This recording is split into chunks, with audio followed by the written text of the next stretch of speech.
I think keeping them low-key has been actually essential to getting to where we are right now. There's been a lot of talk about reviving the Iran nuclear deal, the agreement between the EU, UN, and Iran about stopping Iran's quest for nuclear weapons. But I think the politically charged nature of that has made it really difficult to go back to once Donald Trump withdrew. And so what the US and Iran and others are trying to do right now is create some type of informal agreement where all parties commit to certain types of things without the formal sort of agreements that we saw back in 2015. And what, how sincere is Iran? What are they prepared to give up, do you think? I think they're very sincere because they've been under a great deal of political and financial pressure. Their economy has been hit incredibly hard by the sanctions. They want to get a cash injection back into the economy. They want to be able to sell their oil. They want to be able to revive their economy and put that money back into the Iranian state, which has been really badly affected by everything over the past few years. We've seen that they've reached an agreement with Saudi Arabia to normalize relations there. And I think doing so with the US is perhaps the next step to reintegrating Iran into both the Middle Eastern fold and also the global fold as well. So Iran is serious. The stakes are high here. They want this agreement to go through. And in fact, there is billions of dollars on the table in frozen assets that are they forming part of the negotiations? Yeah, I think there's a tacit agreement that they would be unfrozen. It remains to be seen if they will be taken back into Iran or whether they will allow the Iranian government to spend that money on healthcare, on medical supplies, things like that.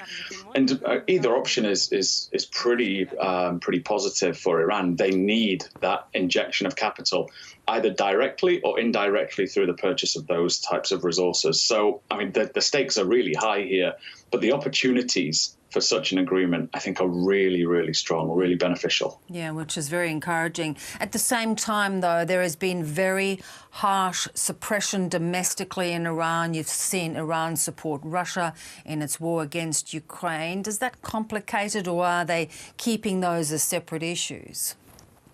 It does complicate it. I think you've just mentioned two really important issues there. One is the Russia dimension. And I would imagine one of the agreements within this set of talks is that Iran wouldn't provide Russia with particular types of military technology. So I would imagine that's pretty central.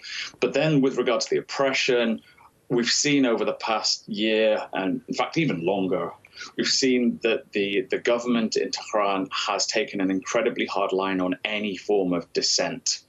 And there's a pretty strong line of argument here that says that normalizing relations, opening up the Iranian economy, lifting sanctions is going to empower those in positions of responsibility in Tehran and those that are complicit in the deaths of hundreds. It's a difficult balancing act here, and it's right at the heart of global politics. How do you balance what are essentially normative commitments to people and people's lives and support for democracy and human rights against a broader desire for peace and stability? Yeah, and that's a difficult balancing act when you've got a really good bargaining chip. Yeah, it is. It is. I mean, the nuclear agreement is a really strong, important bargaining chip for most people. Fears of nuclear proliferation continue to haunt many people across the world, dating back decades to the establishment of the Non-Proliferation Treaty in the late 60s. It's a real big worry. And tied into that, of course, you've got the economic issue, you've got the political issue, you've got the human rights issue.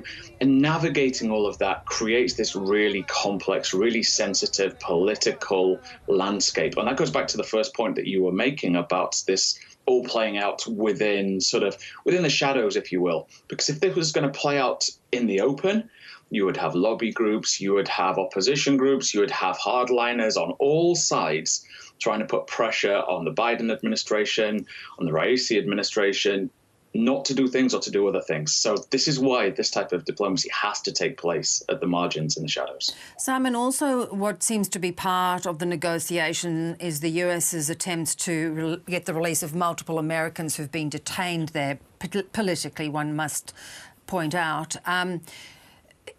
Is this sort of concept of cash for hostages a problem? We know Dr. Kylie Moore-Gilbert here, who was detained herself, has criticised this. Yeah, it seems to have been a strategy that the Iranians have been using of taking hostages, including your own Dr. Gilbert. It's a really difficult thing. It's really politically sensitive, and it adds another layer of criticism to any type of agreement with the Iranians, that this is essentially legitimizing the type of move and potentially encouraging Iran or indeed other states to do the same thing if they want to put pressure on the US or any other actor. So it's a difficult one, because that again needs to be weighed against the fears of nuclear proliferation and increasing instability in the Gulf. Yeah. Simon, I'm interested too whether you think China factored in at all in the restart or the attempts to get these talks moving, because it has been trying to play a diplomatic part. It sort of got Iran and Saudi Arabia back together. Is the US concerned that China could play a more significant role and that it needs to get in there first? I think that's one of the concerns, yeah. The diplomatic breakthrough that China facilitated between the Saudis and the Iranians took many, not everyone, but many by surprise.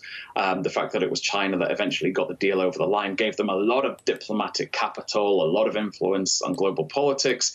And there was a worry, I think, amongst many in Washington that would leave China more central, more influential in Middle Eastern politics, which has typically been the arena through which Washington exerts a great deal of influence, long-standing relationships with a number of states. And this is perhaps a chance for Washington to demonstrate that it can still get things done, that it still has some diplomatic clout. Not just with regard to the Middle East, but also potentially for global politics more broadly. So I think it's, again, one part of a much more complex, much bigger set of issues that make up global politics today. Yeah. Fascinating to get your thoughts on it. Thanks for your time. Thank you.